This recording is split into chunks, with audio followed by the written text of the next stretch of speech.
Thank you so much. I welcome you to today's community talk show, which is brought to you by Center for Constitutional Governance, that is CCG, and Civic Space TV. I'm your moderator for today. My name is Kitagwenda District. I'm an advocate, a tax consultant, and a lecturer. Our topic today is 16 days of activism against gender-based violence. It is an issue that is right now happening. We are in that period of 16 days of activism against gender-based violence.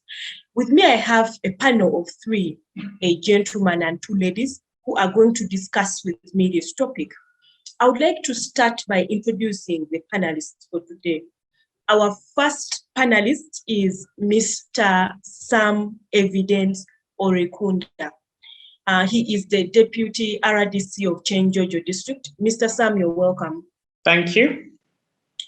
Okay, thank you so much. Our second panelist is Edith Nagujja, who is a teacher and CEO of Pain No More, which is an NGO that supports young girls and women. Edith, you're welcome. Thank you so much for having me. It's good to always be here. Okay, thank you, Edith. Our third panelist for today is Rebecca Achom. She is a politician, a feminist, and a human rights activist. Becky, you're welcome. Thank you so much for having me. I'm glad to be here. Okay. Thank you so much to the panelists who have joined us today to discuss this topic. So to kick off and introduce this topic, the fight against gender-based violence is a global fight which has started long back.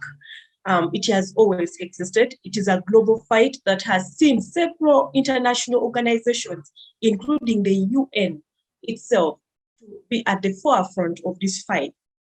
In Uganda, Uganda is a signatory to several international instruments. Most notably, the one that is against the one that talks about gender-based violence. We have the Convention on the Elimination of All Forms of Discrimination Against Women, which Uganda ratified in 1985. Now, Uganda has several laws that have been put in place to see to it that we swipe off gender-based violence from this country. We have several laws. We have the Constitution of the Republic of Uganda, that is 1995 as amended. We have the Domestic Violence Act of 2010, together with its regulation of 2011. We have the Anti-Female Genital Mutilation Act of 2010. We have the Anti-Trafficking in Persons Act of 2009, the Equal Opportunities Commission Act of 2007, and other laws and policies in place that our panelists are going now. We are still years down the road. We are still talking about the fight against gender-based violence. And we have seen statistics that have come out, including from UN Women, that shows that gender-based violence is on the rise, especially during this COVID-19 pandemic, despite the laws in place, despite the fights in place. And we ask this question: what has gone wrong and what haven't we done up to this point? So that is what our panelists are going to help us discuss today. I would like to pose my first question to the first panelist. I'll start with Edith. My first question to Edith is, what do you understand by gender-based violence? Sorry, I missed that. What did you ask? Edith, I think your network is a little bit shaky. I would like you to give us an introduction on what you understand by gender-based violence. Edith, are you still with us? No.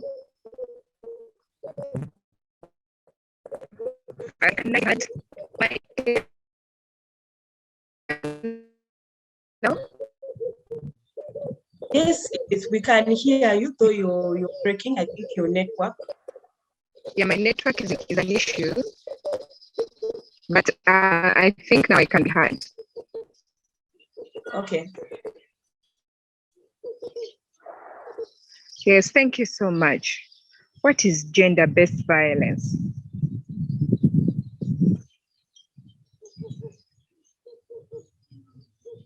Gender-based violence. I'll look at it as using violence. I wouldn't want to use the same word, but it has, let's say, a lot of abuse, which can be emotional or physical to a certain gender. This could be, the gender can be women or even men. Yes, so that is what I understand by gender-based violence. Abusing mental or psychological or even physical abuse of either women or men. Thank you, Leka. Okay, thank you so much for that introduction to what gender-based violence is. I would like to move to Sam, as earlier introduced. As earlier introduced, Sam is the Deputy RDC of Kitagwenda District. We would like to understand what are some of the policies that have been put in place in Uganda currently to help in the fight against gender-based violence. Thank you, moderator. Good afternoon, participants. The government has put up different measures to fight this problem of gender-based violence, and one of them we started with letting the people know that all people are equal. All people are equal, whether female or male, they deserve equal rights. And since then, actually, even some genders like the women have been favored. The government has oftentimes, because of our history, where we found that we used to favor more the man than the woman, but the government came up with a policy of making sure that we somehow now look into the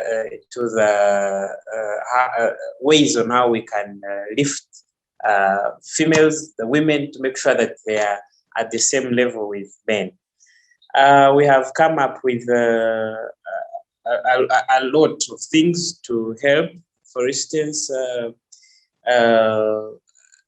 we understand that the women have problems in their families, and that is why at the police you find the police which is in charge of the women family issues, and then at the district level there are officers who are supposed to make sure that they protect the rights of both men and women. For instance, the probation officer. The job of that office is to make sure that they handle issues that come up from the communities about those gender-based violence. Also, there are sometimes where people find problems at their workplace. You find someone is being harassed or mistreated because they belong to a certain gender. That is why we have come up with also at the district we have the labor officer to make sure that all that is dealt with. And also I think we have a number of laws, though I might not be able to cite which law, but I think there are laws in place to make sure that they protect different individuals. And when someone is caught in such acts, the laws are in place to have that person prosecuted and according to what the law says. So, but of course, this we cannot say that this has worked 100%. Maybe because of the traditional setting of Africans, like for instance, Ugandans still believe in their traditions. There are some cultures where you find for them, they say a woman shouldn't speak in the meeting of the community meeting. If it is a family meeting, a woman shouldn't participate. Same to children. For the children, sometimes they chase them away. They run after them, and you find one gender is favored more than the other. And this usually happens to men. Men try to act as superior.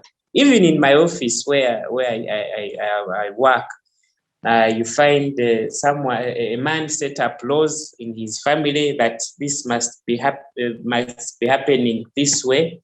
And then when a woman does the opposite, fights begin. And when those people come to the office and you somehow favor a woman now, for them, they now think otherwise. So we have come up with, but still, before I go to that, still, there's also now something that has come up recently.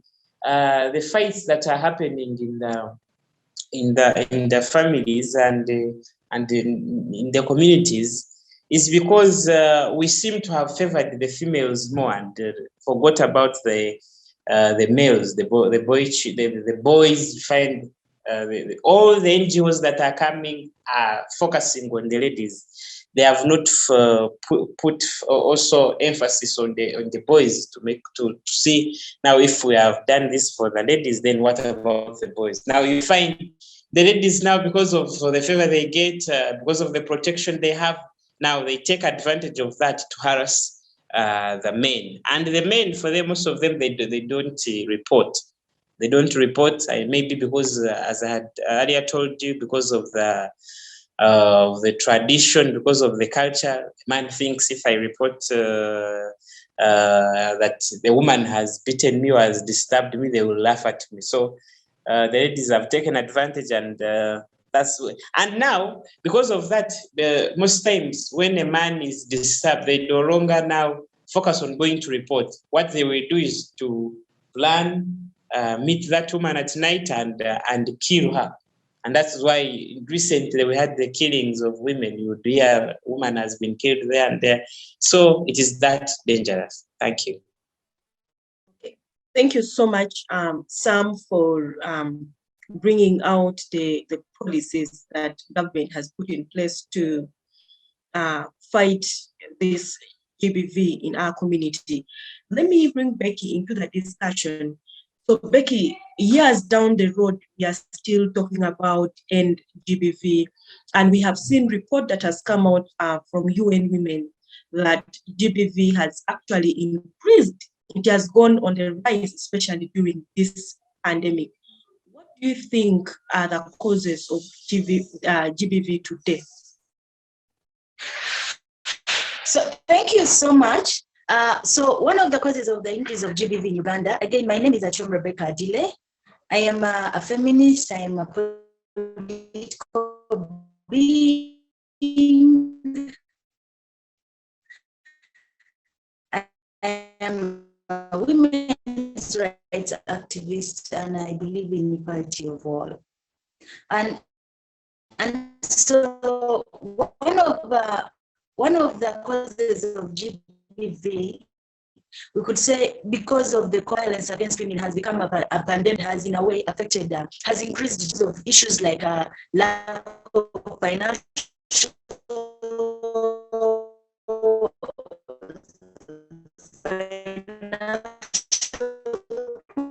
for families where you find that parents have not had financial support for the last Rebecca, 2 years. We've seen a lot of financial pull in this country, where we've had parents not being able to support their families, but we've not had cases recorded. For the first time in years, people stay home because there is a lockdown, and so people are staying home, and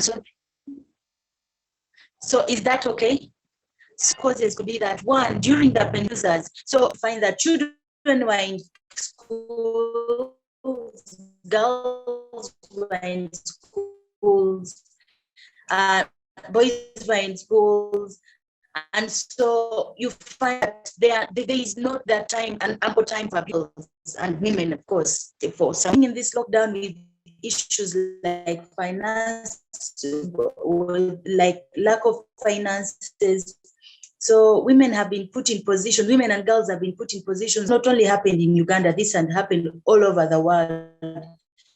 In countries like the UK, they've had shelter homes to protect women, but in a country like Uganda, where our government has in a way did not during the lockdown consider issues of gender-based violence as a national issue. We only thought saving lives was that important. But was it important for us to just save lives but not protect lives? And so gender-based violence happens in an aspect of power, so that for me to understand gender-based violence in a country like Uganda, you must understand how gender-based violence comes out of play. It has the aspect of power, that someone has power over situations. Women come from, because gender-based violence is, like it is said, it is violence infringed on someone because of their gender. So you'll find that women at the vulnerable point. And so you find because of the power dynamics, women do not own property. Women do not own more property. There is a way society, religion undermines you. There is a way the social construct of society gives you less privilege than our male counterparts. And so in a way of being powerless and more powerless.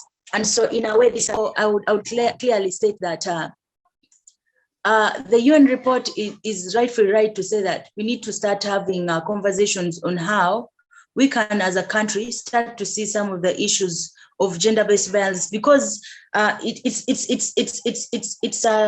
a wrong African perception. I want to say this because for long, gender-based violence has been happening. For long, we have seen stories. For long, there has been records.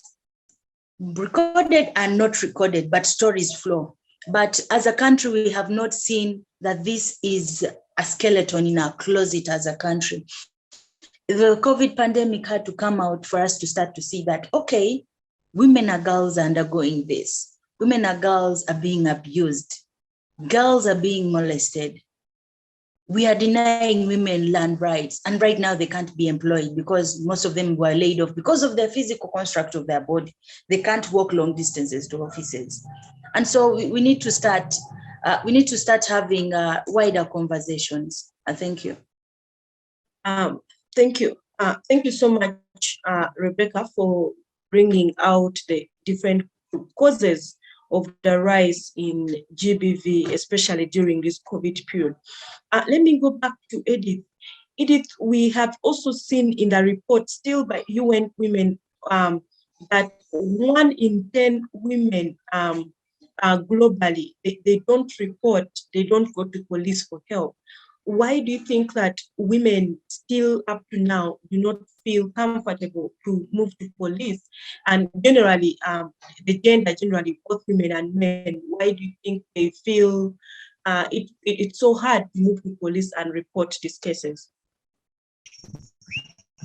Oh, thank you so much. I hope I'm very clear now.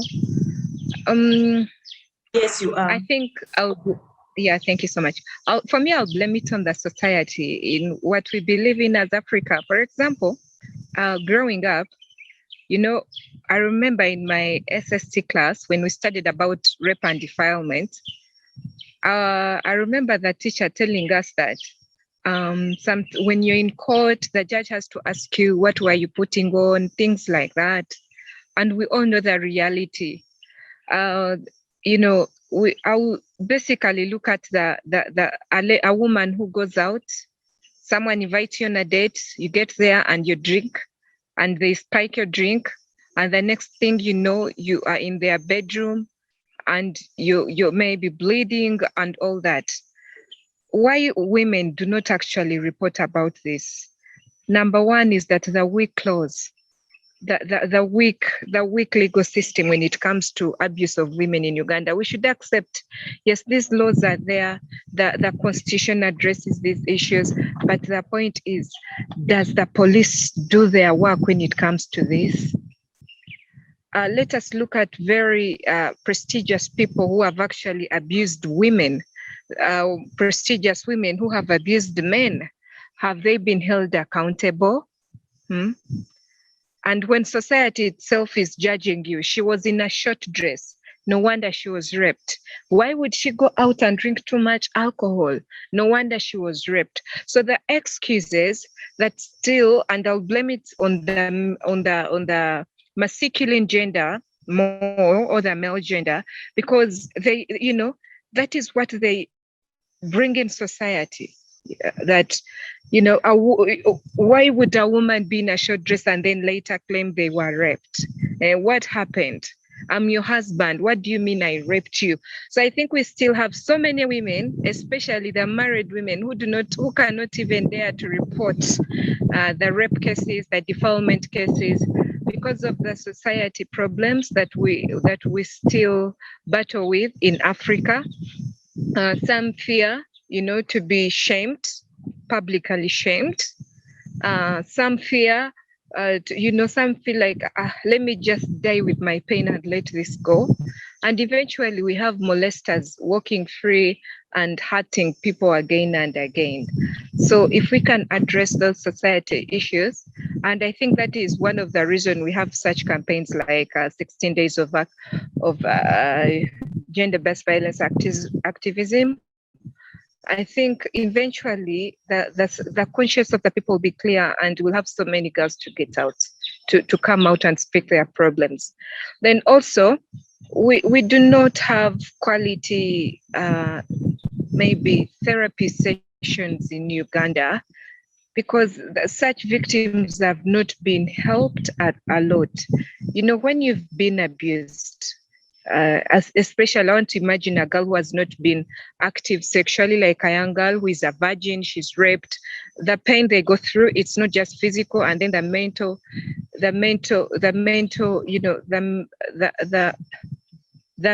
well-being. I will also consider that if they don't get people to help them and put them in the right order, it is, they still stay damaged, and eventually people will find what is the use of even talking about it. So I think as a country, we need to do better. Thank you so much. Thank you so much, Edith. Let me move to Sam. So Sam, earlier you cited the policies, and I think I also earlier introduced this topic by giving the different laws that are meant to fight GBV in this country. So my question to you is, do people understand these laws, and what has the government done in order to create awareness about the laws that exist in the fight against GBV? Well, the people are aware about these laws. For me, I don't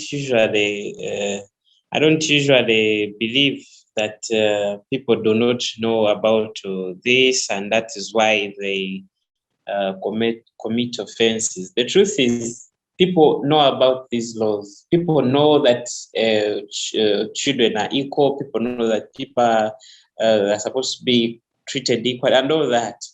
But the problems we have, like the problems of corruption, all those problems, they come back. They come back to now affect us and increase this problem that we've been having. For instance, if someone has abused a woman and they are prominent, they have the money, they have positions, they usually use those positions to influence the police, so that they influence the police, influence the courts, even the investigators. If someone is the one working on the file, they talk to them, and the file dies from there. So I think we are not having problems because people don't know about the law, but we have issues with our officers, the different offices. The laws are there, yes, but who is doing what is supposed to do? And are they convicted to be patriotic and protect the rights of these individuals? I think that's where we should focus on, to make sure that if the police if a report of gender-based violence is reported at police, who is following it up and to make sure that someone gets justice and all that?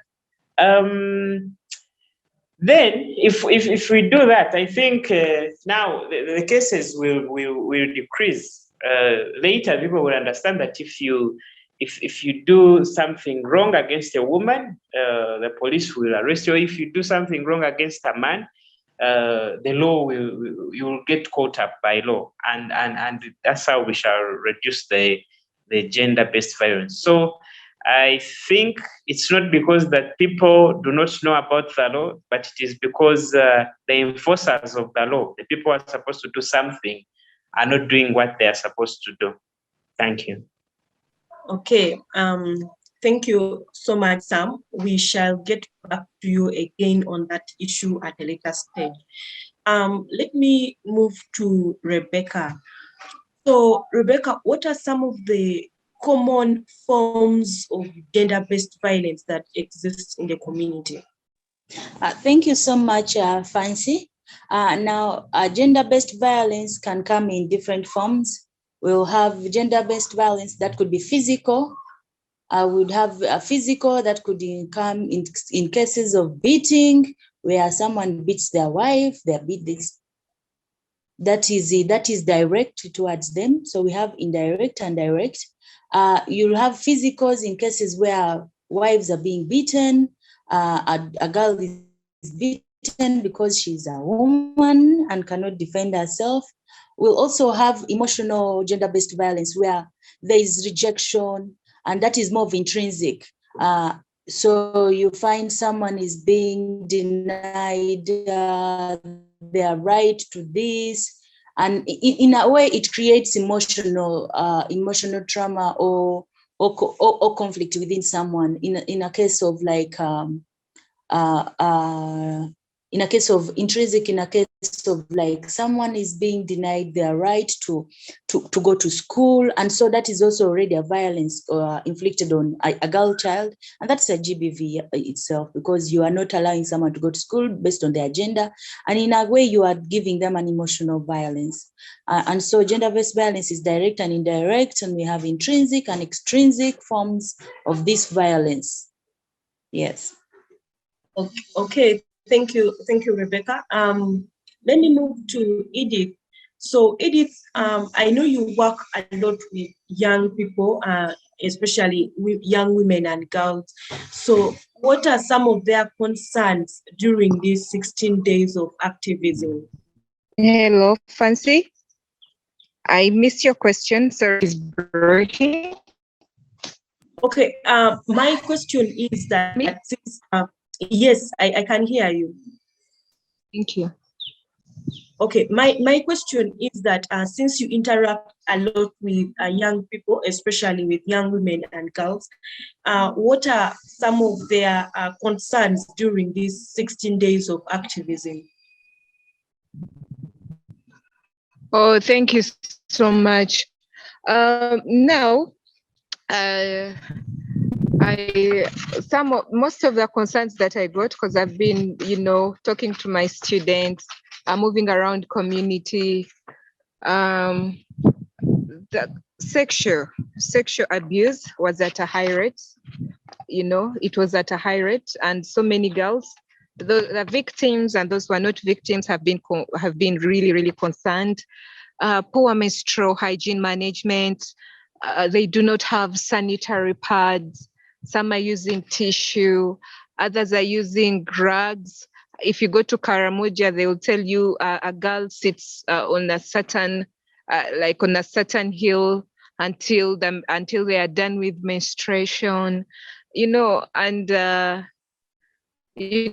people may not look at it. All this is, this is abuse to the young girls, and this is gender-based violence, because the sanitary towels and that, and all that. Some have been beaten, some have been married off. By the way, now we are going to register so many cases of child marriage to increase. We are going to have a lot of school dropouts. So many girls who had to live for such issues. I remember in July, I was in Bukele. Bukele is just near us. It's near the city center. So we met around 20 girls who had actually come for antenatal. And most of them were forced to get married so that because a man would propose to take care of the family, and eventually a girl is married off in order for the man to take care of the family. So it is such a vulnerable situation. So as I interacted with these young girls, that's what so many of them, told me about. So many, and many of the girls were actually abused by their own family members, abused by their own community members. So it is really traumatizing and very sad that they have to go through that. Thank you. And over to you. Okay. Thank you, Edith. Moving to Sam. So we have listened to these different challenges and concerns of these young women and girls in the community. So my question to you is, how can the government work with these victims to combat gender-based violence? Working with victims? Yes. Okay. All right. Thank you so much. Before that, I think we have had a problem. When I'm moving to communities, there is a challenge that I usually face. And like, for instance, you find someone has been harassed or disturbed, or crime has been committed against her. But you find the ones fueling that problems are the fellow women. You find them saying she has been behaving widely, things like that. That usually happen to, it's usually done by these women who are so much interested in things of culture. They are not exposed to modernity, and once someone does something that to them they think is unusual, so you find them now supporting the people who are doing wrong. So there is this problem of GBV, but being now pushed by the people who are supposed to be helping the government, the authorities, to make sure that they fight it. Even in the way children are growing up, we find the mother is telling a daughter, you're supposed to have not to do this, your limitations are this, things of sort. So the females grow up knowing that they are inferior to the men. Same thing is done to the male. You find the husband, the father is telling the boys that, you are supposed to be bigger. Your sister is not supposed to disturb you. If your sister beats you, you're not supposed to report to me because you're supposed to defend yourself. You are a man. Things of sort have been disturbing. Then I think the people who are dealing with this issue of gender-based violence are the people, for us, those who have authority, and the activists who have the NGOs and all that. You need so much to focus on the issue of the culture, our culture, the tradition. One time my young sister was reporting for senior one, and I went to a shop. She had missed some things on her shopping list which she didn't buy, and one of them was the sanitary pads. So when I asked the one who was in the shop to give me the sanitary pads, there were some men who were seated in that shop, and they felt very bad. They actually confronted me. They were like, "Why don't you tell the girl to buy for herself?" To them, it looked abnormal. It looked shaming. It looked embarrassing for a brother to buy for his sister sanitary pads. And they are old men, and they are aware that every month females pass through that. So we need so much deal with the culture and the tradition. Now back to the question which you've asked me about, that how can the government work with the victims? I think that we can, these known cases which have been solved, we can work with the court, with the police, to identify for us those people, so that we use them to be at the forefront of fighting this problem, to do sensitization, going on radio, to tell their stories to the public, what they have passed through and how those problems have been solved, and how bad the situation was, so that it becomes a lesson to those who might be intending to do it, or those who think it is okay to do such a thing. So I think we can work with those activists, those victims who have passed through those terrible situations, to teach these ones who have not passed through them and those who intend to commit those offenses. Thank you. Okay, thank you, Sam. Moving to Rebecca. So I understand you're a human rights activist. So what are some of the challenges that you've encountered in the fight against gender-based violence? Thank you again. So one of the challenges we have experienced in fighting GBV is one, our society has not been conducive enough to relearn and unlearn some of the gender-based violence that has been normalized in our societies. So we live in a society that is filled with patriarchy, so that we find that in many, because of some cultures, we find normalized beating of women, which is a form of GBV, as something that is okay. That if you don't beat your wife, you don't love her.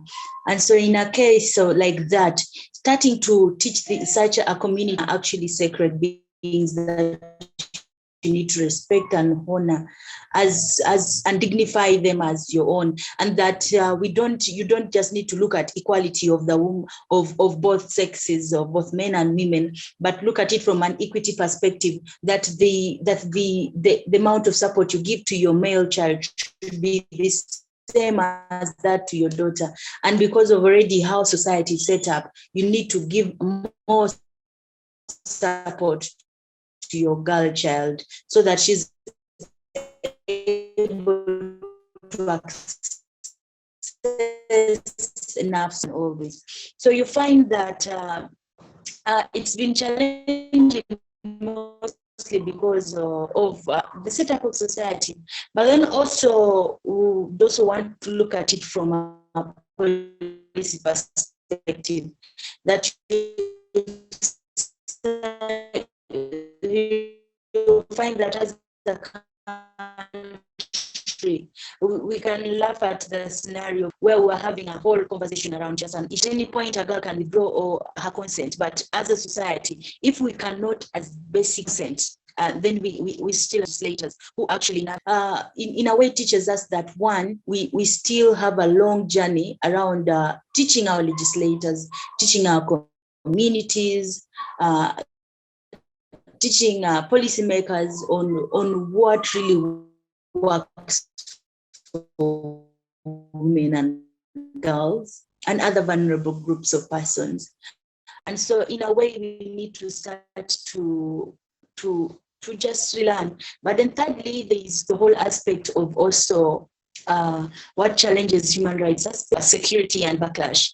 We come with, there's been a lot of insecurity. So this, that when they speak for women or they speak for a specific group of people, you find that there is a whole backlash and threat to their life. Some of these things are speaking to rights of like, yeah, she has to own a right. So you find that in many cases, activists who are passionate about maybe land rights for women are being intimidated because maybe she has stood with a widow, and so she is big. And so you find that patriarchy really has played a very big part in all this. So for me, as one of my recommendations, I would say is one that it's still a long journey, yes, but we need to fine tune our mindset to learning new things, unlearning what we have been taught.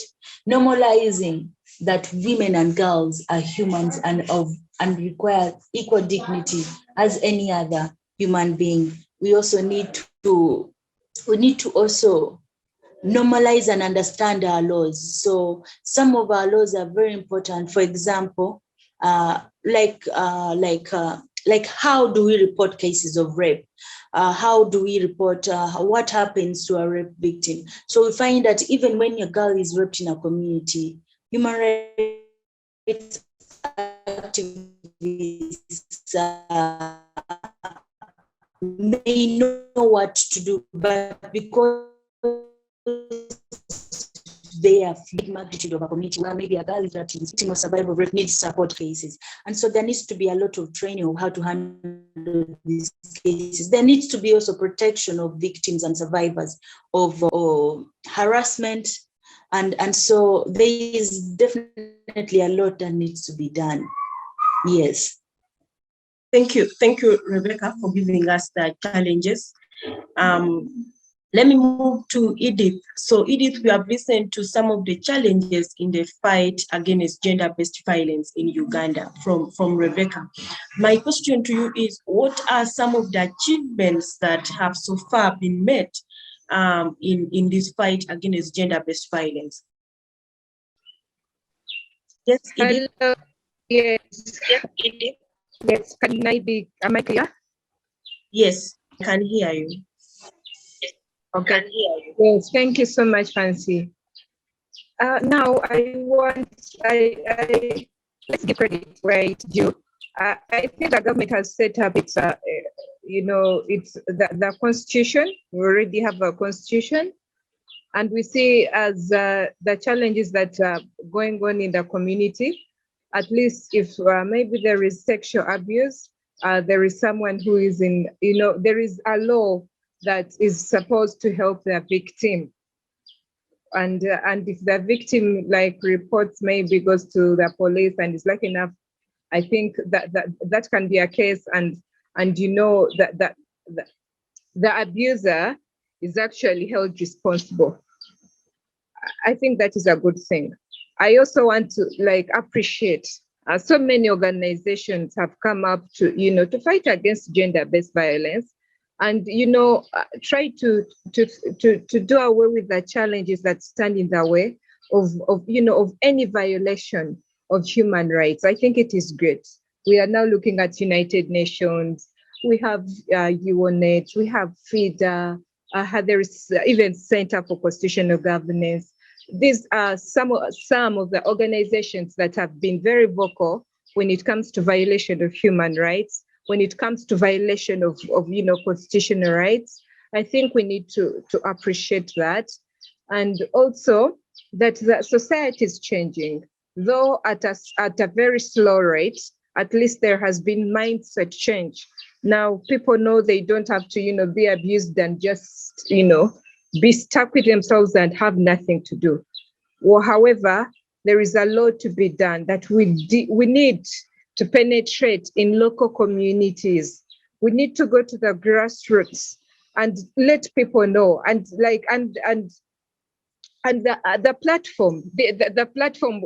I would now request Sam to, I don't know if they can, as RDCs and deputy RDCs, because literally this is their work. This is what they are supposed to do: educate the members of the community, or when it comes to the country affairs. So I would say that it is very important to get to the grassroots people, instead of them, marrying off a girl because the person has been sexually abused. Instead, even now, a woman can beat up a man in a home, and people will feel like, how can a woman beat you? There is a lot of education, that community education, that has to be done on grassroots levels, and also teach the civilians that they shouldn't get away with anything. They shouldn't get away with any murder. That's how I would, phrase it. And I think if the government can help with that, because there are so many NGOs already doing that. So if and yet the government has the right to get to the grassroots people through RIDCs, through local councillors, through local politicians, I think we'll be doing better, and we'll be seeing like a great percentage of reduction in gender-based violence. Thank you so much. Edith, I want to say something, Edith, before the moderator comes in. There is an issue I handled in my district. I was in the field and I met a young girl. I think she was like 14 or 15 years, and she was pregnant. So when I looked at her, I was surprised. I asked her, "Why are you? What happened?" Then she couldn't answer. And then I asked the people who were near her. They told me that someone married her off at that young age. So what I did, I asked who that person was. They told me it was a young man of about also 16 or 17 years, I think. So I picked the two, put them on my pickup and took them to police. Now, when I took them to police, the parents now started coming and engaging the police. And now I hear that it is the lady, the one who was pregnant, who told them that for her, she agreed with the young boy and she's comfortable with getting married at that age. So we were failed like that. Nobody would do, or nobody came up to say this one did wrong or that, and the parents had also agreed. So in the communities where we work, yes, sensitization can work. We can try, but there are briefs which our people have that that might need a lot of efforts. That might need a lot of efforts to deal with this, because now you can find someone of 14 saying she's comfortable with getting married to another young boy of 16. Thank you. Thank you, Sam. Okay. Can I please say something, Francie? Okay. Okay. Yes, I just want, okay, thank you so much. I just want to say this. I want us to, I don't know how old you guys were, but let us reminiscence in 1998, when President Museveni had introduced UPE, Bonaba Some, and I think there were so many Gomboa, we used to call them Gombora chiefs, something like that. And they said, let us do sensitization for every child to go to school. And let us imprison any man who has a child at home and they're just rearing what, I don't know if it worked in other districts, but where I come from, it was a big campaign. So many people were put in prison, those who didn't want to go work and look for school fees, for people to go, for their children to go to school. And by then the president was fighting against early child marriages. He was fighting against girls being at home instead of them going to school. And it worked. There was an increment in the number of girls going to school. There was an increment of children. Even the child of a peasant was able to go to school. Young people's dreams were not shattered. At the end of the day, I do not think it is a great idea to just leave it to the community people. These are young people who are below 18 years, both of them. That when it gets into the police, I do not think that the family has anything to say. In fact, as the RDC, you could even have thrown their parents in jail and they slept there for a week to allow such end of the day boys continues. How about the girl child?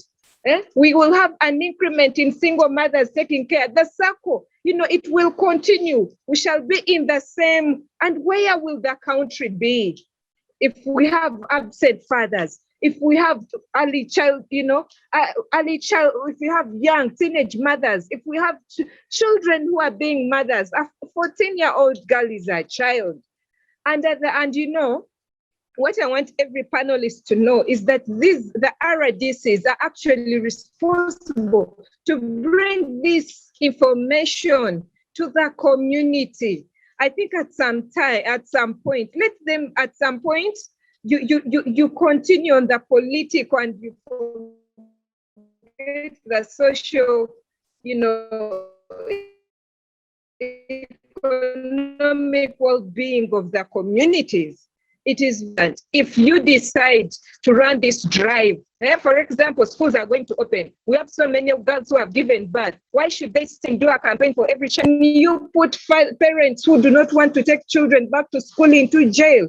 Can it be done like in the 1990s so that the country can move forward? Otherwise, when we will come out of I don't think we should find excuses for gender-based violence. It is there. There should not be an excuse. No girl should be married off because they had, a sexual encounter with a certain boy, and because families have chosen. No, much as families have chosen, the state has a right to stop early child marriages. Thank you so much. Thank you so much, Edith. We can see the passion with which this topic is discussed. So at this point, I would like to move to Sam and ask a very, very direct question. And the question is, what is your office doing to end gender-based violence in this country? Thank you so much. We have tried, of course, we get reports from the different people who get those challenges. And our office heads security in the district. So when we get such reports, quickly we deal with the police. We direct police to swing into action, and when there is enough evidence, those people are taken to court and they serve their sentence. I have heard Edith talk so much about jail and all that, and it's a bit confusing because when you put someone in jail, and there is also another person who also come telling you about things like human rights, democracy, and all that, and you know what our laws say. If someone is in the prison for 48 hours, they have to be produced in court or be bailed out. So that's the kind of situation we work in. But our office, surely, one has tried the sensitization part of it. We have a free government airtime of every week where we appear on the radios and tell the public on what they should do and what they shouldn't do. And then where we get reports from the community, we swing into action. We use the police to make arrests and have those files sanctioned by the court, and those people are produced in court and taken on remand. So I think if the office of the RDC wasn't there, that there would be a lot of issues, because we have a community which has studied all the technicalities of the police. When someone commits an offense, the next thing they do is to get little money, sell something at home, get little money, take to police, and the case stops there.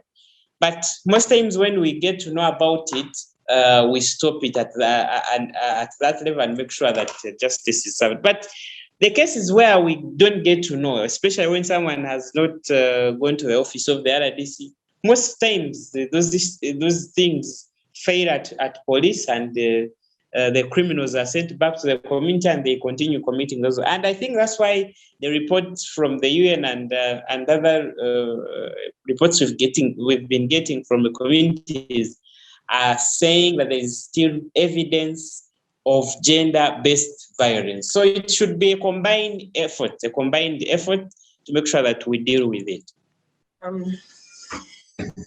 Okay, thank you so much, Sam. And before I move to Rebecca, there is an issue that came out from both you and Edith, the issue of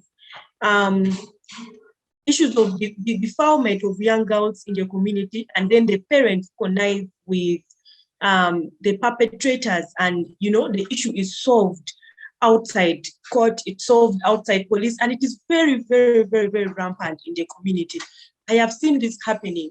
So it actually also came out from you at some point, and I would like to understand how your office is handling such cases where parents connive with the perpetrators, and then including police as well, and these issues are out of court, out of police, and then the justice is never seen, and the domestic violence just continues.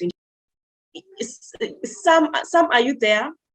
Because I'm still with you on the issue of domestic violence in the form of young girls in the community being defiled, and issues of situations where the police, the parents of the victim, and the perpetrators connive, and the issue is taken out of court, taken out of police, and resolved. And this has led to increment in these cases. What is your office doing to handle such cases, which is very, very rampant in the community?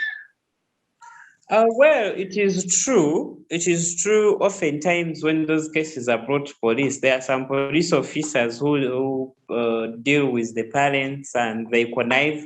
They make sure that the case is killed from there.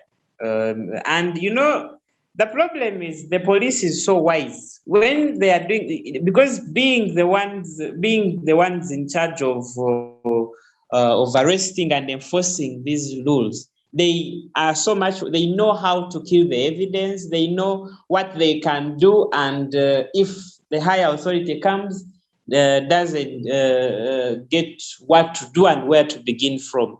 But of course, in instances where people have become wise and come to our office, we can direct that the case be restarted. The investigators go back and they gather enough evidence, and the file is worked on again, and then the other ones who have committed the offense are taken to court. That's what we usually do. But again, our people in the communities have a challenge. Now, for them, just seeing a mere uniform is just scaring them away. Now, if he has dealt with the police and someone has reported that the police did wrong, and the same police officer picks a phone and calls him that, what you've done is bad, and I'm going to deal with you. They will fear to talk. But of course, we have got those who are bold, who come to us and tell us what has happened, and we restart those cases, and we have the people apprehended and brought before court. Thank you. Okay, thank you so much, Sam. I would like to move to Rebecca and ask the same question that I asked to Sam. So, as a human rights activist, what are you doing to end gender-based violence in this county? So one of the things we are doing is working with community leaders that can help support this. For example, I have been working more engagement in Northern Uganda these days. So one of the things I've been doing, one, is working with cultural leaders. So because of our dynamics of how our cultures, our African cultures are evolving. So one of the key things we need to start doing is working with our cultural leaders. This could be the women leaders. But in an urban setting like Kampala, I think to handle best issues to do with GBV and domestic violence, I would emphasize that there is need for programming to work with Nabachalas. These are the women leaders in our communities around Kampala who handle a lot of issues to do with family settings, and in a way connect, because they know our society, they know our communities very well. In a way, try to emphasize issues and also know pathways of support. But also one of the other things we are doing is to also sensitize especially possible victims of GBV, these are women and girls, on their rights. And this is usually done through community engagements with them.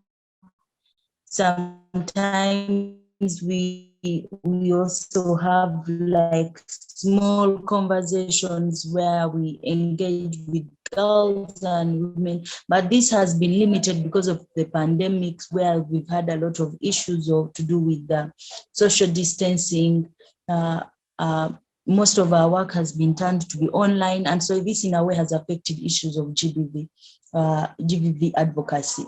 And so my recommendation on coming to a country where there's been many people have welcomed vaccination, I think it's about time we start to have one-on-one community engagements, especially because gender-based violence has become a pandemic within a pandemic. And so we need to take it also at a pandemic level now in Uganda.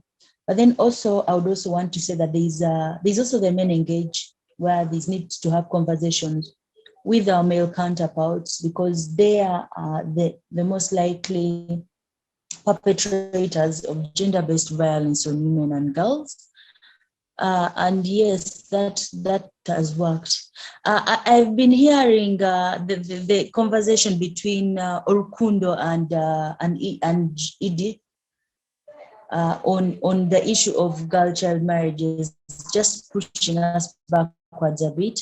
And for me, I was saddened to hear that a whole deputy RDC, who is the voice of the president in a district, could take a case to police, and then it is silenced at police because the parents consented to their marriage. But an RDC knows the law of this country says an underage marriage should not happen.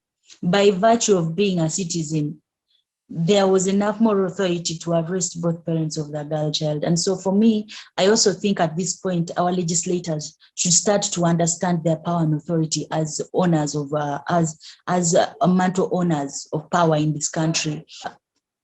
While we hold of offices of power, we must be able to, may be seen as tough, but needed, especially in this COVID situation, especially in cases of I want to even call out during the time of election where our president so claimed that pregnant women was not an issue of them going how to get medication until they were said you just go, a pregnancy should be seen. So a 1 month pregnancy that had issues, if it was not seen, was not a pregnancy. And so in a case, we need to start having a legislative system, allow our legislators and a system that is sensitive towards issues of women. The patriarchy is still toxic in our system, and so as a country, we need to start thinking and to weaken on the toxicity in our system. Thank you. Thank you so much, Rebecca. I can see Sam would like to say something. Let me give you a chance to say something on that. Thank you. Thank you, Fancy. I want to add something to what Rebecca is saying. Kindly mute. Edith, kindly mute. Thank you. Yes, Sam, you can proceed. All right. Rebecca, you understand that according to our laws, and the police will also tell you this, there must be someone to report when there is an issue. There must be someone to report, and I think there's a way they usually handle those things. And me, I've told you that I had taken an initiative when I got concerned. First of all, I met someone who I saw and realized that this person was not supposed to be pregnant or carrying a child at that age. But I've told you that it is the same girl, the one who I was fighting for, who now failed us. Because the file, I think the CID was trying to make up that file, and maybe the girl wasn't ready to offer some information because she was in defense of what had happened. Now the parents also come in support and all that. But otherwise, we would have done something, and I did something because those two children spent some time at police. Even the parents themselves were at police, but we couldn't go further to make sure that those people are remanded because we were frustrated by the ignorance maybe of the children and the parents and whatever they have been following in their community. But it was very unfortunate, but we try to and sensitize. Thank you. Okay, Kindly take no offense. Something. I was literally trying to use the story as an example to say that our legislators need to know, because by taking the initiative of taking them to police, police clearly understands that a minor has no voice at some point. There is no way she can defend. She is underage. That's already a case of defilement. There, for me, I want to just clearly state that in such a case, you hold no power to push, but police in a way was bribed in this case scenario. And so this is what, for me, I want to use it as an example of having a poor system as a country.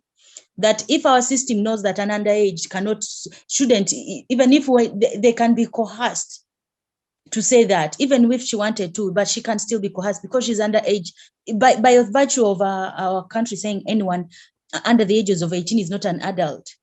That reasoning was enough for police to say, oh, this has happened, she's not an adult, this is what should follow in. And so for me, it speaks to the system in our country, that our systems are poor in handling cases.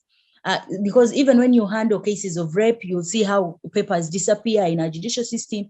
And so for me, it still brought out the issue of our system, and also the issue of people who hold authority, like police. So police should be able to understand how to handle this. But if in such a case, they would listen to her and say, oh, this is enough to let this go, then they really don't know their authority. And so that this is why I keep on saying that there is need to sensitize office bearers. Thanks. Thank you so much, Rebecca. And I think all these discussions, basically, it is just a moment. I think all these discussions basically show that we still have a lot more to do when it comes to the fight against gender-based violence. So I'll give Edith a chance to contribute to this topic, to wrap it up, because we have to move on from that example. So Edith, you have a minute to wrap up on that example that was given earlier by Sam. All right, thank you, Fancy. Deputy RGC Sam. A child cannot make a decision that is supposed to create an impact on her life for the rest, like on her life for the rest of the time, as long as she is alive. The point is, she was raped. Whether I do not think that government officials should be part or should take responsibility or deal with any like connecting these people and agreeing to such barbaric decisions for young people to get married at a young age. Yet we even have so many young men, even old men who don't want to marry because of so many challenges associated with marriage. How can you let parents, ignorant parents, decide the future of just children? This was a 14-year-old girl. So she gives birth to her fellow children. How will she take care? So I just want to say, and it is a common practice. I've seen it happen with my eyes. They agree, I'm going to pay 5 million to the family, I'll marry the girl. And sometimes they use them as words and they never, as long as this is a case and it has been reported, any personal issues should be put aside. Because how long shall we go on with this? That is why I was telling you earlier about society problems, legal issues, the weak system of the of the legal system of our country. That is what I was telling you. That is why we have so many girls who keep quiet when they are abused, so many boys who keep quiet when they're abused because they know there is nothing effective or nothing impactful will be done in order to solve their problem. So I would like my point, Deputy RDC Sam, with your RDCs. I know that it is your primary role to extend such information to the grassroots people. That is why you're representing the presidents in those areas, to tell them about the right thing to do, what the country expects of them.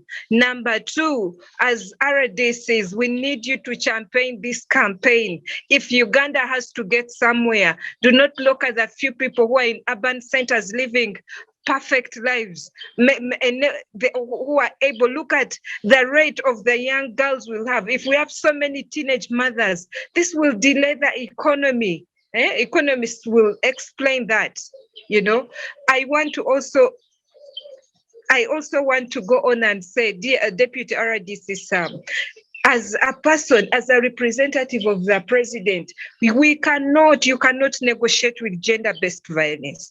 The moment you negotiate with perpetrators, the moment you negotiate with any abuser, then that means why are we fighting?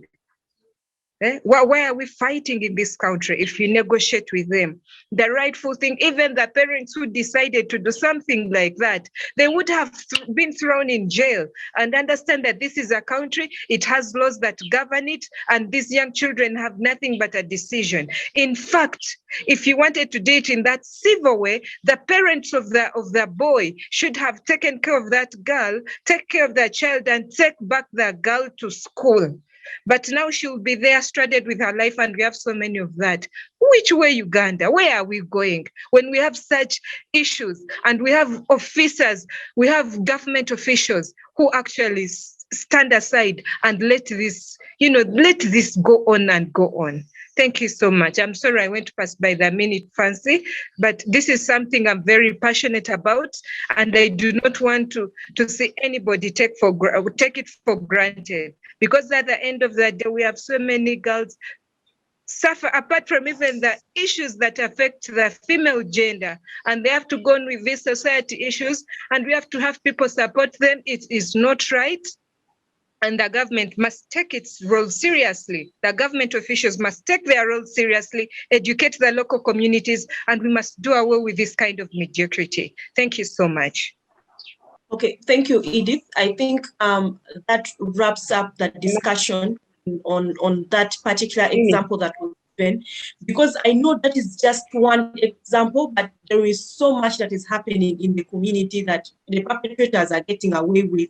So that simply shows that we still have more to do. So moving on from that, earlier on, Edith, I asked Sam and Rebecca about what they are doing in the community to end gender-based violence. I would like to pose the question to you as well.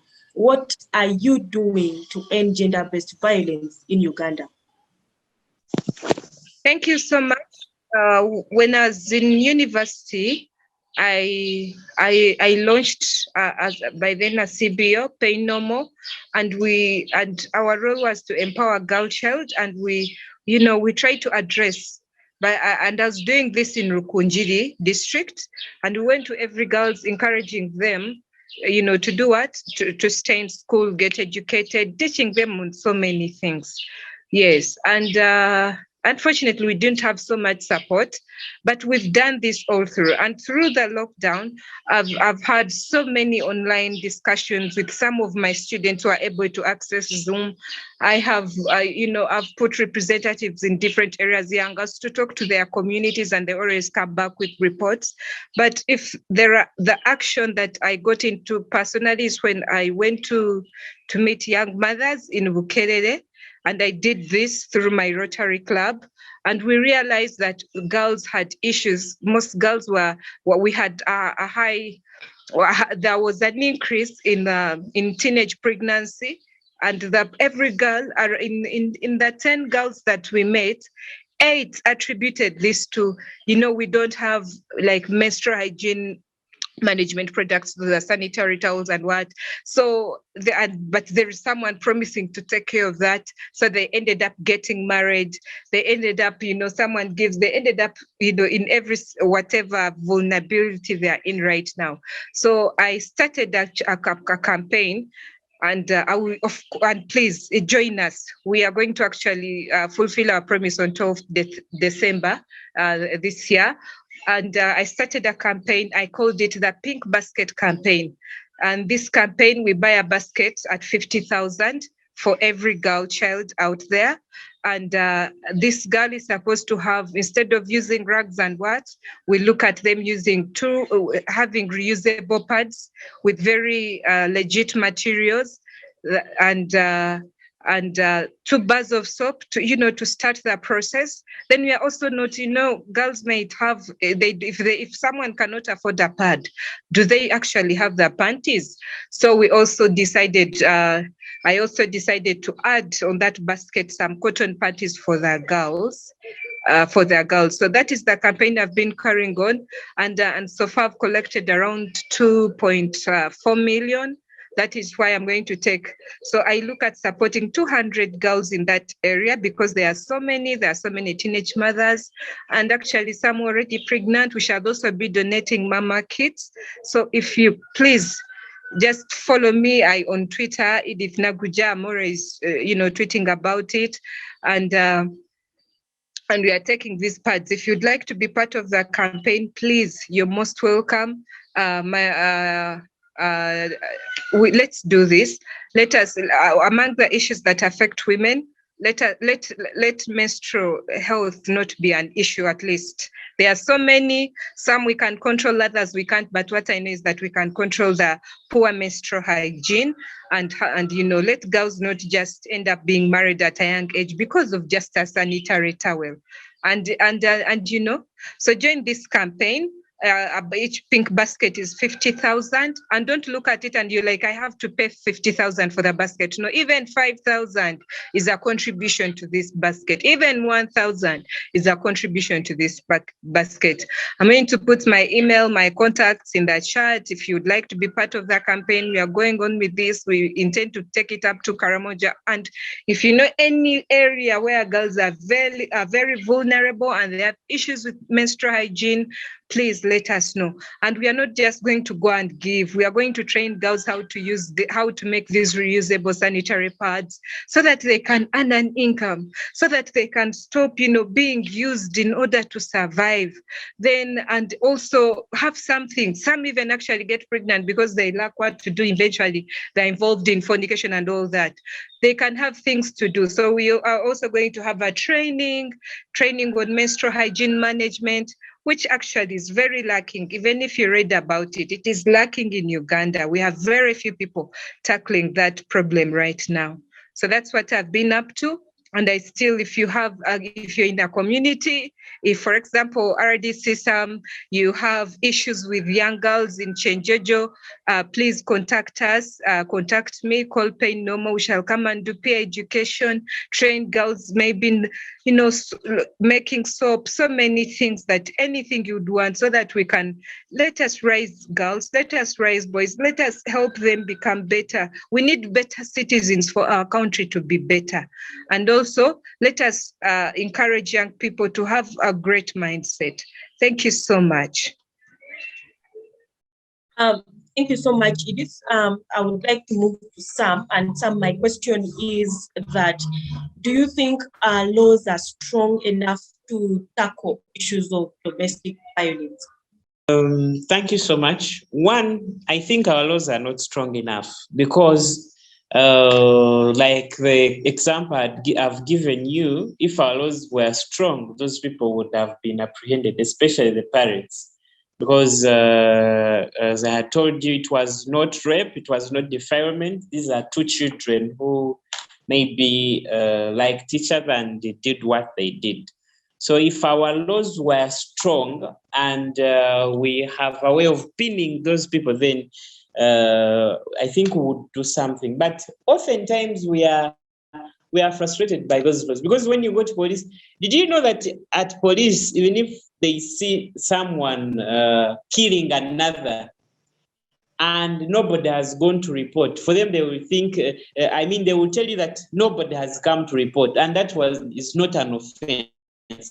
So I think there are a few things we need to amend here and make sure that we have strong laws to deal with offenders of violence. And if we do that, people take it as normal. Actually, these days, and then there's another thing. There's another thing I found out recently, that when a boy of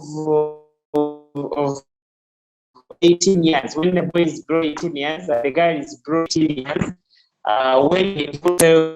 when they play sex and the girl gets pregnant, there's a way they describe that thing. I've forgotten it. The protection officers maybe. But they don't consider it as rape, they don't consider it as defilement, they don't consider it criminal. I think it is, and our laws do not criminalize it. So, and yet these problems are being faced by young children of 14, 17 years.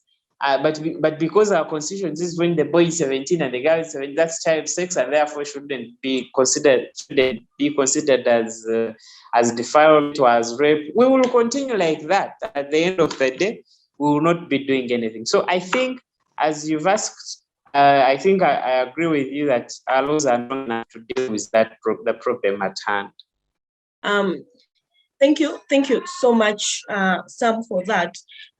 Moving on to Rebecca. Rebecca, we are at the stage of providing solutions. So what do you think should be done so that we can fight this GBV completely from this country? One is, thank you, Francie. One is we can sensitization and carrying on campaigns. In the past, we have seen so many campaigns against gender-based violence, but now we need to be more specific and put in more emphasis, considering that it has come at a time where we face a lot of challenges as a country because of the COVID pandemic. Two, like I said before, we need to have engagement with legislators and office bearers in different spaces that can work to support women and girls against GBV. This could be like our like RDCs, police officers, women leaders, Nagachalas, like I had said before, people who are directly in positions of power that can be used to influence and protect women and girls from gender-based violence. Thirdly, we need to translate information on gender-based violence to our local languages so that people are able to understand GBV. Okay, I think Rebecca got a technical issue. Then let me move to Edith. So Edith, we are at the point of giving solutions. What do you think we need to do in order to completely wipe GBV off this country? Oh, thank you so much, Fancy. I think I totally agree with Rebecca. We need to transfer GBV information and education into local languages, since we are a country gifted with different ethnicities and different languages. So let this information be transferred to local languages so that people can actually understand it. And I think we need to continue with the campaign to stop GBV, because it is still a huge problem in our country, and it hinders a lot of development when we are still laid back with with the African traditional society of doing things. And then we need to sensitize again and again. Let us keep talking. Let us keep talking about let us not just talk about gender-based violence. We need to make it clear to the individual how does it affect our country? How does it affect the development of this country when women and men are abused, or when human rights are violated in this regard? Then I also would like, let us bring men on board. If you look at so many people who are ready to fight gender-based violence, it is basically the women. And men have perception that gender-based violence with only women. Try to let us have, I don't know how we will do that. Let's encourage men to get to the secretary. Thank you so much. Thank you so much, Edith. I would like to get back to Rebecca so that she is able to complete the discussion she was having on the recommendations, what we should do in order to see to it that we wipe off gender-based violence from this country.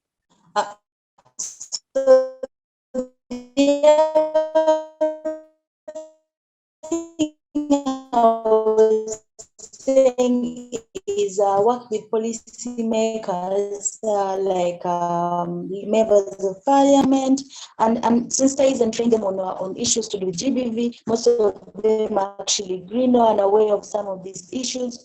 Also, is one of the other things is to work with our cultural institutions and leaders. Because as we have said, we come from an African perspective, so we need to start to learn and new things.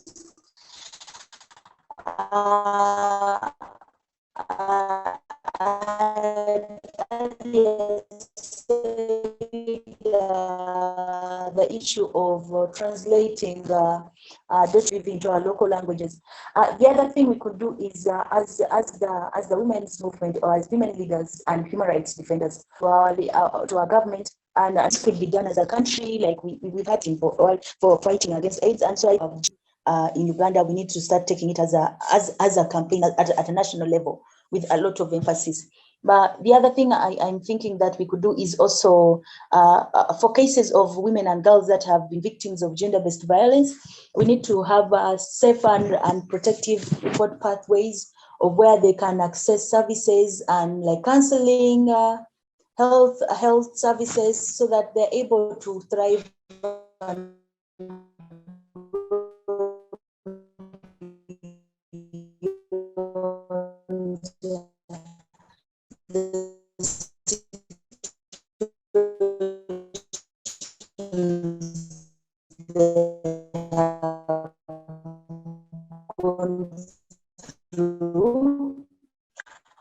We can also have engagements with the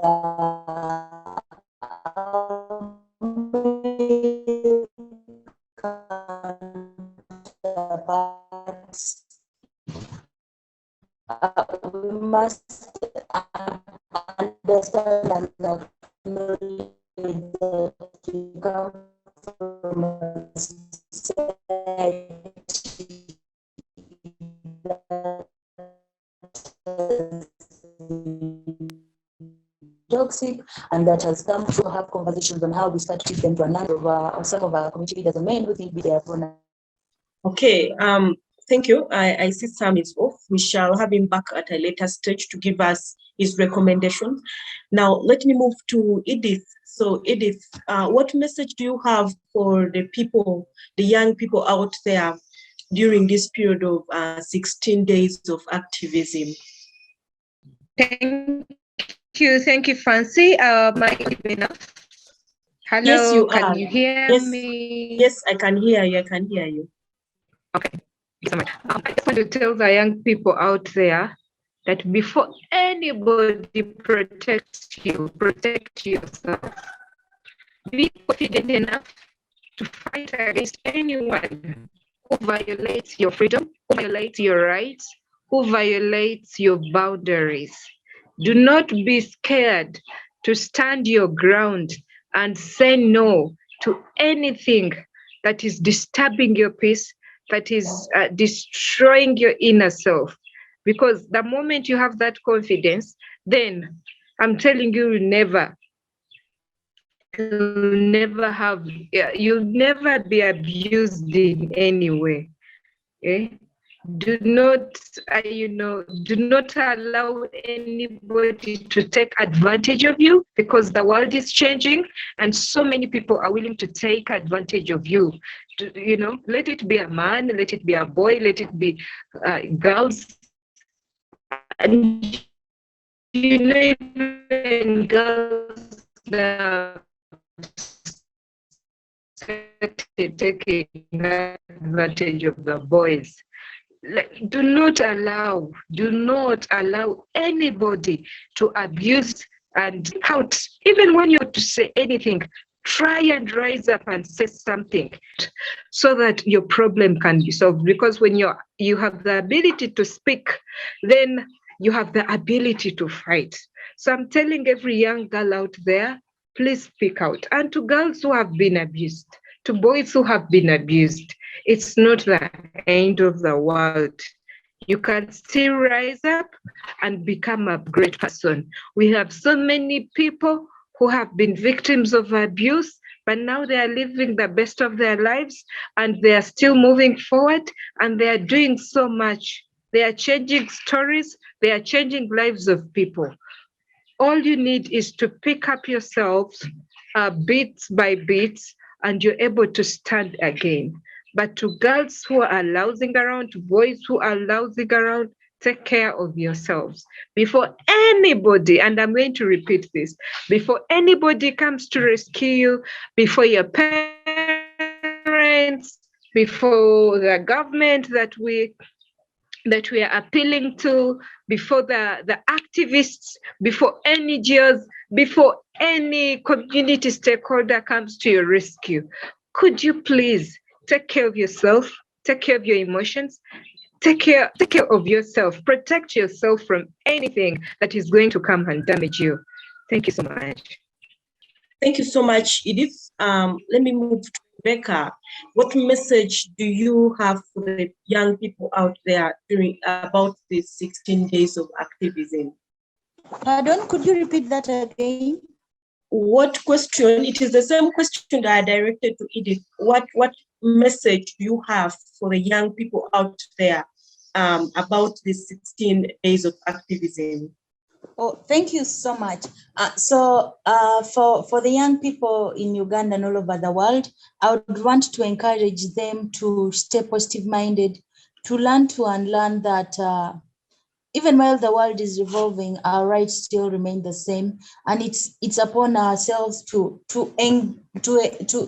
protect ourselves, but also to inform our communities and our societies, because a society that does not know what is happening, is not informed, can easily step on over your right. And so as a young people, we need to be able to have conversations, create spaces within our communities to have these conversations on gender-based violence and rights for women and girls. And especially as a feminist, I would also want, some people don't want to say that men and boys can be feminists, but I also want to encourage younger men and women and boys and men to become allies of feminists, or feminists themselves, as I would say, and champion gender equality and equity for women and girls in their communities, but most especially be guardian angels of women and girls, so that women and girls are able to live freely in their societies and thrive and prosper. Thank you. Okay, thank you so much, Rebecca. Let me move to Edith. Before we move to the stage where you give us your closing remarks, I would like to ask, do you think there is anything that needs to be added into the law in order to strengthen it? Do you think there's any provision that should be added to our laws on GBV in order to make it stronger? Okay, let me ask Rebecca then. Rebecca, how do you think we can make our laws stronger in order to handle gender-based violence? We can, as shared earlier, we can make our laws stronger by one, empowering and working with the lawmakers and law enforcers, so that they're able to that govern this country. Because like we had shared, find the case scenario that maybe many police officers are not learned enough to know the laws of this country. They literally think it's a process of defense only, but not being the champions at the forefront. And so we need to have conversations with them and do an advocacy agenda on how, for example, train them, direct them, offer support, both technical and physical, on how they can protect laws in this country and also be champions. Legislators need to also be directed, and especially civil society can do this by providing alternative policies that a government could take in that can be used to protect women and girls. Thank you. Thank you so much, Rebecca. And Edith, I would like to ask you something. There is an issue out there. There is a certain perception. There are people who think that advocating for, oh, I can see we have lost Edith again. Let me direct the question to Rebecca. So Rebecca, there is a certain perception out there that advocating to end gender-based violence against women and girls makes them vulnerable. What is your take on that? Yes, the position of women and girls makes them vulnerable because of the physical make of their bodies and because of also the whole issue of power dynamics. From the power dynamics, you can see from a physical perspective that men are more masculine and strong, while women are more feminine and weak. And also because of the social setup of society, you find that women are not privileged enough. There's the privilege aspect that the property owners to say on over most issues of society, which men do have. And so this makes them more vulnerable to issues of GBV. I hope I have answered you. Thank you. Okay, since we have Edith back, Edith, I would like to get your take on this. When we look at how Uganda has been moving when it comes to the fight against gender-based violence, how are we faring if you're to compare from where we are coming from? Are we getting better in the fight, or are things worsening in the fight?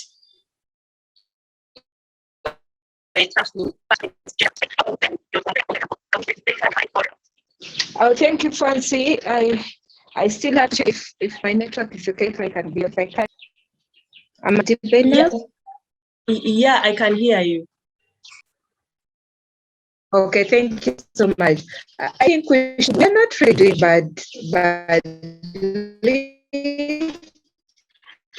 I think because when you look at it, it was in the 1980s, women are aware, especially those who are educated, they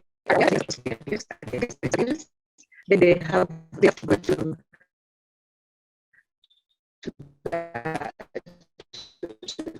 I can't hear Edith at all.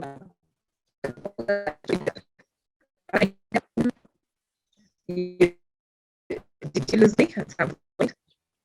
Edith, I can't hear you at all. I think I'm going to have to change the place. Is this okay now?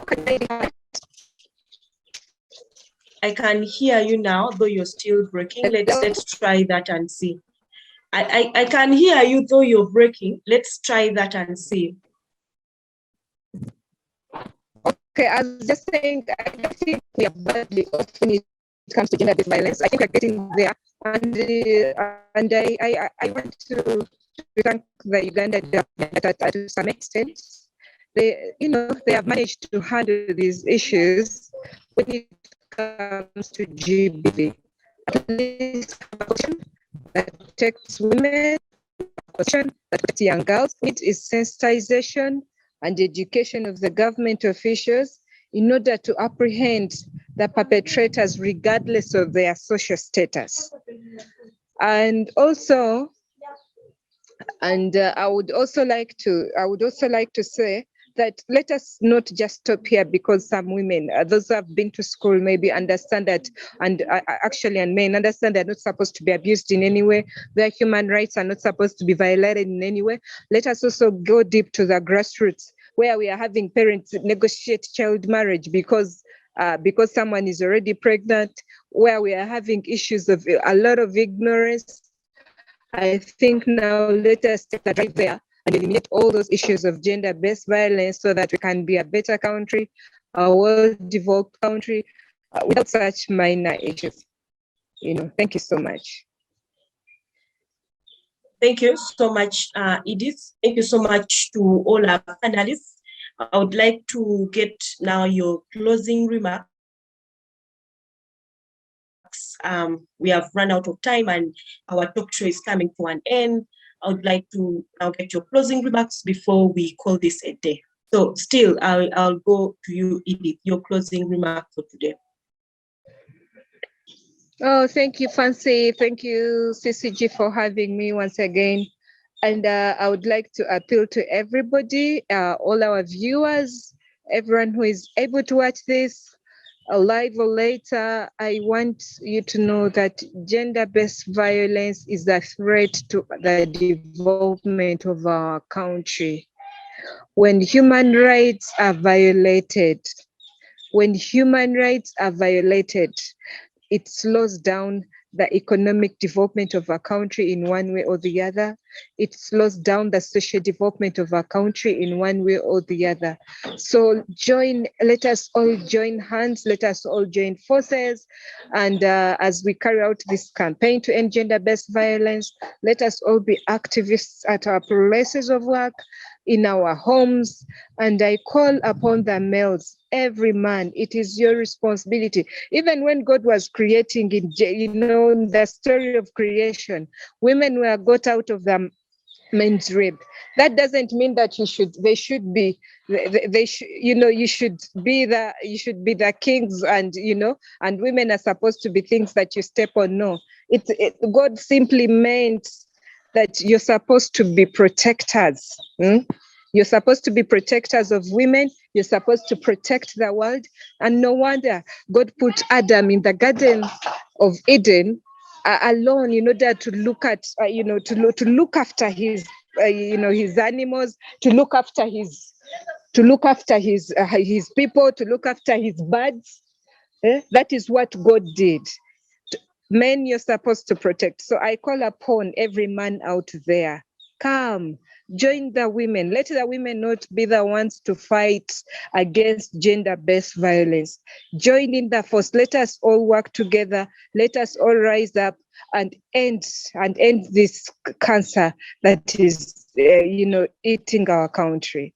Thank you so much. My name is Edith Nagujja. It was really a pleasure having this conversation. Have a wonderful time. Thank you so much, Edith, for your closing remark. We have come to the end of the community talk show for today. I would like to thank so much our dear panelists for joining us for this discussion. Today we had a panel of 3. We had Sam Evidence Orikunda, who is a deputy RDC of Kenjojo. Secondly, we had Edith Nagujja, who is a teacher and CEO of Pain No More, which is an NGO that supports young girls and women. Last but not least, on the panel, we also had Rebecca Achom, who is a politician, a feminist, and human rights activist. Our community talk show is brought to you by Center for Constitutional Governance and Civic Space TV. I have been your moderator for today. My name is Kitagwenda Fancy. I'm an advocate, I'm a tax consultant and a lecturer. And the topic that we discussed today is 16 days of activism against gender-based violence. Thank you so much, dear viewers, for watching, and thank you to everybody for participating in this talk. I would like to end here and say thank you. Bye.